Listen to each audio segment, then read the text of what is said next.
Well, Peter Dutton, the newly minted leader of the opposition, will join me in a moment.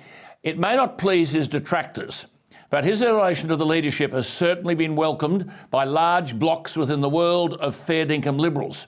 I said last week, and I don't care if this embarrasses him, there is no leader in recent times who's come to the position of leadership of either political party, and take them all, Albanese, Morrison, Shorten, Turnbull, Gillard, even Tony Abbott, yes, including John Howard and Bob Hawke. No person has come to a position of party leadership with greater experience and more credentials across an enormous government portfolio experience than Peter Dutton. He's been in the parliament for 21 years. He's won the seat of Dixon, a notionally Labor seat, 8 elections in a row. He's been the Assistant Treasurer to Peter Costello. He's held ministries in the Howard, Abbott, Turnbull and Morrison cabinets. He served on the National Security Committee.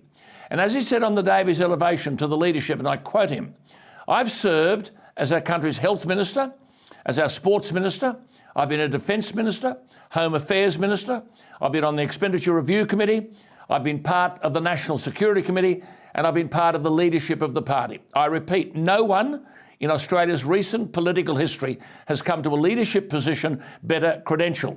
And Peter Dutton joins me. Peter, thank you for your time. Congratulations. You've put a spring in the step of many devoted Liberals.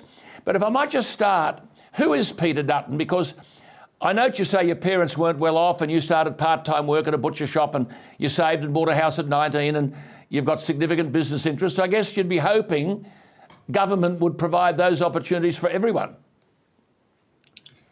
Well, Alan, firstly, thanks for having me back on the show. It's great to be with you, and thank you for your kind remarks earlier. I think this role gives me the opportunity to show the other side of who I am. I'll never change because I believe very strongly in the values that were instilled in me in my upbringing, the value for money, the value of hard work. My grandmother came off the land as a dairy farmer. My grandfather died when I was only four years of age.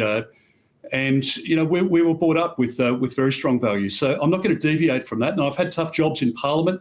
As you say, when you're out there talking about national security matters and defence matters, etc., you have to be a serious contributor to those debates. But I hope in this job I can talk more about the other issues that I think are important to families, to businesses.